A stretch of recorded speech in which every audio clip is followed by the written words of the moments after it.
जिसके गले में तुलसी की कंठी हो, दुनिया की कोई आधी व्याधि भूत प्रेत उसे पकड़ नहीं सकते।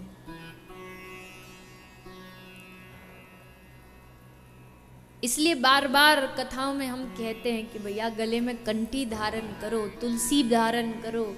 तुम कितना भी सोना पहन लो, कितना भी हीरा जवाहरात पहन लो, अच्छा सोने की माला पहनोगे तो चोर की नजर उस पे रहेगी। सोना पहनोगे तो चोर की नजर आपके गले के सोने के हार, सोने की चेन पर रहेगी। लेकिन तुलसी की कंठी पहनोगे तो माखन चोर की नजर आप पर रहेगी। तो अब आप सोचो, आपको चोर की नजरों में आना है कि माखन चोर की नजरों में आना है?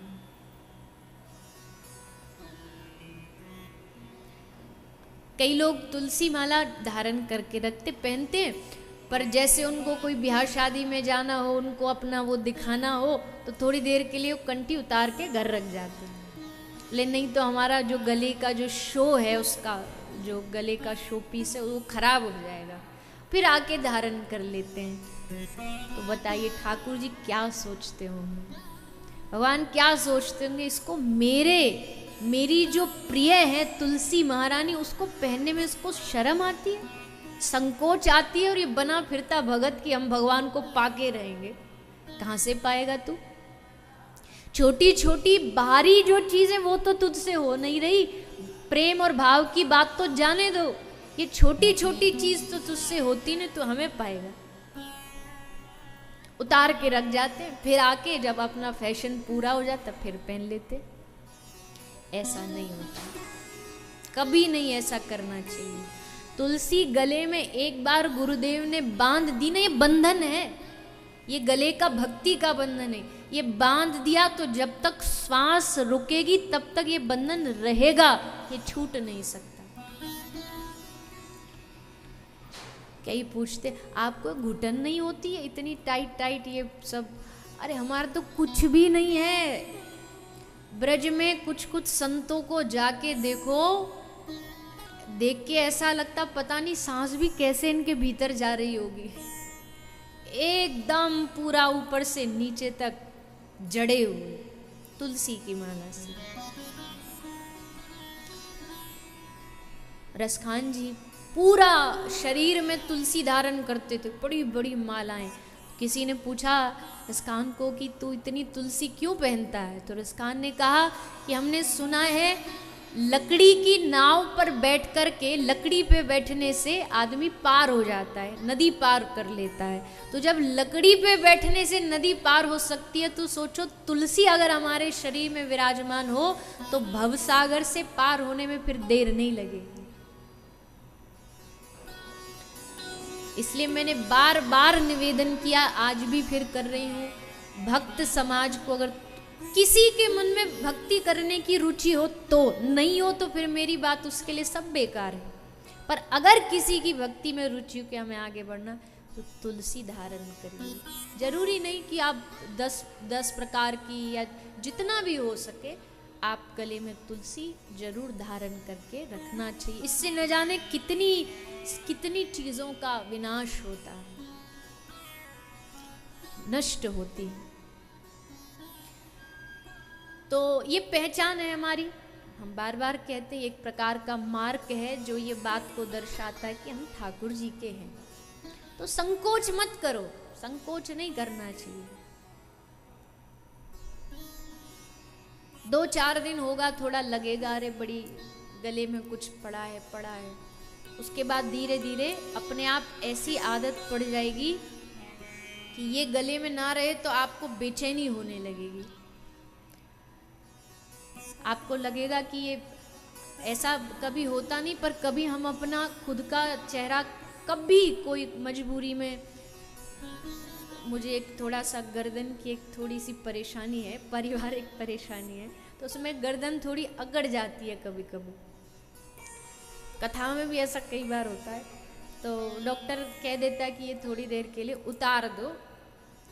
तो थोड़ा कुछ दवाई ववाई लगाने के लिए जब उससे उतारते और गलती से अपना चेहरा शीशा में देख लें तो बड़ा भयानक लगता है।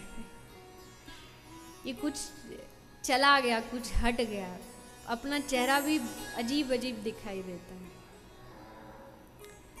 तो ऐसा धीरे धीरे अभ्यास हो जाएगा। माथे पर चंदन नहीं होगा तो आपको दिखने में कभी ऐसा हो जाए गलती से कि मेरे मस्तिष्क पर चंदन नहीं और कोई मिलने आ जाए देख लेता, तो बोलते आज बीमार हो क्या, चेहरा कुछ उदास उदास लग रहा है। उदास बीमारी से नहीं, वो मस्तिष्क पर चंदन नहीं, इसलिए वो उदास उदास लग रहा है। ये हमारी प्रसन्नता का प्रतीक है। जब ये चंदन लगा लें गले में, कंठी, तो लगता है अब एकदम तैयार हो गए, चलो अब कहाँ चलना है, तैयार। ये हमारा मेकअप है। तो ये पहचान है हम सबकी। इसलिए जो जो भगवान से प्रेम कर, काहे का संकोच, काहे का डर दुनियादारी से, ये हमारी पहचान है। ये गले में रहेगी।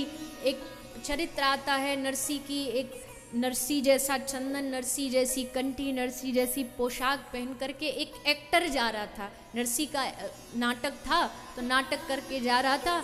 जाते जाते रात हो गई, आधी रात, तो सोचा इतना कपड़ा वपड़ा उतारूंगा, इससे अच्छा इसी कपड़ों में घर चला जाऊं। तो उन्हीं कपड़ों में, नरसी के कपड़ों में, नरसी के वस्त्रों से जा रहा था। आधे रास्ते पहुंचा तो देखा कोई उसका पीछा कर रहा है, और जैसे वो मुड़ता वो भाग जाता है।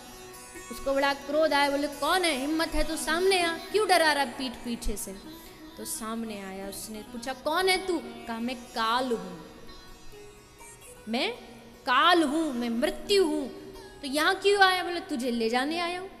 ले जाने आया तो ले जा, डरा क्यों रहा बार बार ऐसे आके, आ लेकर के जा।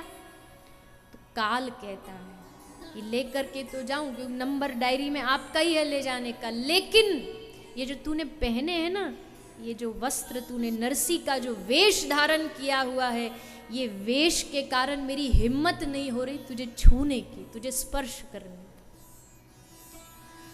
उस व्यक्ति ने सोचा कि देखो नरसी जैसे कपड़े हैं तो काल नहीं छू रहा, अगर नरसी जैसी भक्ति आ जाए तो है किसी की हिम्मत तुम्हें छूने की, किसी ग्रह की, किसी काल की है हिम्मत तुम्हें छू सके। इसलिए तो मैं कहती भगवत भक्त क्यों नहीं डरता इन सब चीजों से, ग्रह से, काल से, आदि आदि इधर की आपत्ति विपत्ति से। पता है हम श्री राधे जू के बल अभिमानी, हमें अभिमान है किस बात का, हम श्री राधे जू के बल अभिमान, पड़े रहे अलमस्त भजन में, क्यों, क्योंकि हमारे सर पर राधा रानी, राधा रानी मेरे साथ है, फिर बोलिए डरने की क्या बात है। उनके होते हुए कुछ करे, बोलो किसकी ये औकात है किसी की औकात की जिस पर श्री राधा रानी का हाथ रखा कोई उसका बाल बांका कर सके।